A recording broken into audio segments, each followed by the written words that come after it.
Spears and GURPS might seem very underwhelming, but I believe that they are still decent weapons even for a new player. Spear is an average difficulty skill. Unlike some other skills, Spear covers both one-handed spears and two-handed spears, which is a nice bonus, especially since you can wield some spears in either one or two hands. Let's take a look at the weapon table in GURPS Low Tech.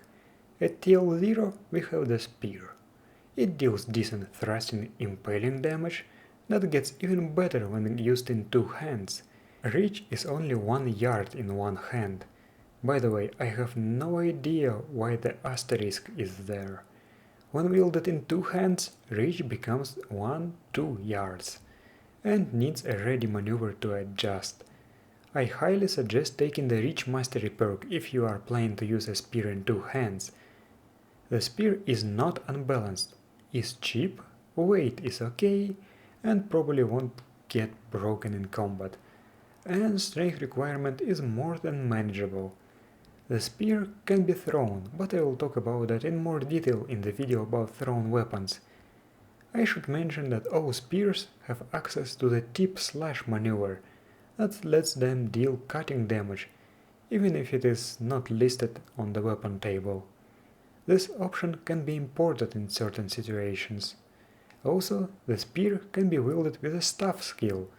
If you are wielding a spear in two hands, you can switch to the staff skill as a free action once per turn and enjoy a +2 bonus to parry. If you take the Form Mastery perk, you will be able to switch between these two skills multiple times per turn.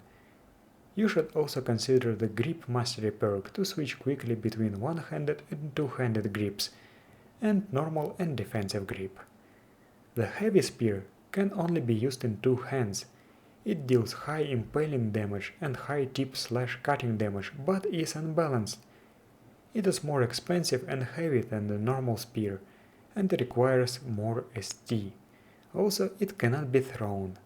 If you plan to use the Heavy Spear, keep in mind that there's errata that replaces Reach 3 in the tip/attack profile with Reach 2-3 with an asterisk. Since this is both an unbalanced and a two-handed weapon, you probably will have to rely on defensive attacks, or wear a shield on a gauge. The Javelin is mostly a thrown weapon, but it can be used in melee. It deals less damage than the normal spear and can only be used in one hand. It is cheap and light. Low weight is more of an upside here, because you want to carry multiple javelins. By the way, I recall seeing Chrome post on the forums that you can hold up to 6 javelins in your hand at once. I wonder if the Quick Swap perk would let you throw a javelin each turn. The next weapon is the Short Spear, and it's almost identical to the javelin. The difference is that the Short Spear has a better tip/damage and cannot be thrown. Next up, we have the Long Spear. It is something between the normal spear and the Heavy Spear. It can be used in one or two hands and has reach 2-3 yards, requiring a ready maneuver to change it. I believe that this is the only reach 3 one-handed weapon if you do not count things like Kusari and whips. However, it is unbalanced when used in one hand. I think that this is a good weapon when used with a shield. The shield covers reach 1, and the long spear covers reach 2 and 3. The next weapon is the pike. It can only be used in two hands and has reach 4-5 yards, requiring a ready maneuver to change. This is a massive reach. Also, it is unbalanced and very heavy, but the strength requirement is still manageable. The text hides two variants of this weapon: the 4-yard pike that has reach 3 and 4 yards, weighs 10 pounds and requires strength 11, and a 6-yard pike that has reach 5 to 6 yards, weighs 15 pounds and requires strength 13. Here's where some relatively obscure rules might come into play. Did you know that any reach 3 or longer spear or pole arm can be wielded cooperatively by two people? There is the two-man pike training perk in GURPS Low Tech that allows that. You both can grab the spear and act at once. your effective strength becomes higher, and effective HP for the purpose of resisting slams becomes higher as well. Basically, this is a variant of the teamwork perk. I have never seen this being used, but it's an interesting option. The final weapon on the table is an exotic one, the trident. Like the normal spear, it can be used in one or two hands and has the same reach. When used in one hand, it is unbalanced. Being an exotic weapon, it takes a -2 penalty to hit that can be negated with the exotic weapon training perk. It deals better damage than the spear and has a negative armor divisor. However, it has some extra features. First, it can strike to disarm without -2 to hit for using a non-fencing weapon. Second, the target takes -1 to dodge, but +1 to block or parry. This is definitely a unique weapon that isn't really bad. That's all there is on the table, but the text before it hides some other weapons. The first one is the Alspiece, a solid metal spear. No cost adjustments are mentioned, but proper rules for building full metal weapons can be found in GURPS Fantasy Tech 2. You might want to check them out. The same book also has the double-ended slashing spear. Then we have the bayonets. Striking with a fixed bayonet requires the spear skill. Damage is thrust +3 impaling and reach is usually 1 to 2 yards, with a ready maneuver required to change it. Iklva is a short spear with a long, broad head, unbalanced for throwing. But the short spear cannot be thrown, so there's no difference. Partisan is the same as normal spear, but cannot be thrown. As an upside, impaled foes cannot run themselves through too close with the wielder. Kipotstopilli is a wooden spear with pieces of obsidian inserted around the perimeter of the head. If used to strike DR2 or higher, it suffers -1 to thrusting damage until repaired. This does not happen on a parry. Finally, there are some variants of the normal spear.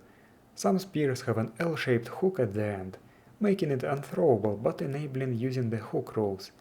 This adds $10 and half a pound. Some other spears have a crescent-shaped or semicircular head. Damage becomes cutting. GURPS Low-Tech Companion 2 has some other customization options. You can make a barbed spear that gets stuck like a pick. You can add a butt spike, a kusari, or prongs. In terms of techniques, I can suggest armed grappling and sweep. Spears can be used in defensive grip, and they do not harm your damage because you're not using swinging attacks. If you want to switch between grips quickly, buy the Grip Mastery perk. Some spears can also be used in reverse grip. This improves damage further, which is great, and doesn't really impart that many penalties. So you really should consider this option if you can handle the reduced reach. Also, you might want to invest in the reversed grip technique. Just like staffs, long spears can be used to slam or shove two opponents at once. Also, just like staffs, spears gripped in two hands take halved multiple parry penalties and can parry both halves of a dual weapon attack with a single parry. Finally, if you're planning to use spears, you might want to familiarize yourself with the stop thrust rules from page 366 of GURPS Basic Set. I have to emphasize that stop thrust is not the same as stop hit from GURPS Martial Arts. Stop thrust rules let you use the wait maneuver to brace your weapon to receive a possible enemy charge. If you actually hit the charging enemy, you deal extra damage, but the enemy can push through with a good will roll and still get to you. GURPS Low-Tech introduced a variant on the stop thrust on page 55, planting a spear. You can brace your spear for a charge by pressing it against the ground with a ready maneuver. Then it works almost the same as the normal stop thrust, but the damage is calculated as for a lance, basically a slam with the spear's damage type and bonus. That's it for the spears, but I also wanted to cover lances. Lance is another average difficulty skill, but it is very limited in its utility. This skill can only be used while mounted with a high-backed saddle and stirrups. Lances, unlike spears, are sturdy enough to deliver the energy of a horseman equipped like that. Tournament lances are blunt and shatter on impact.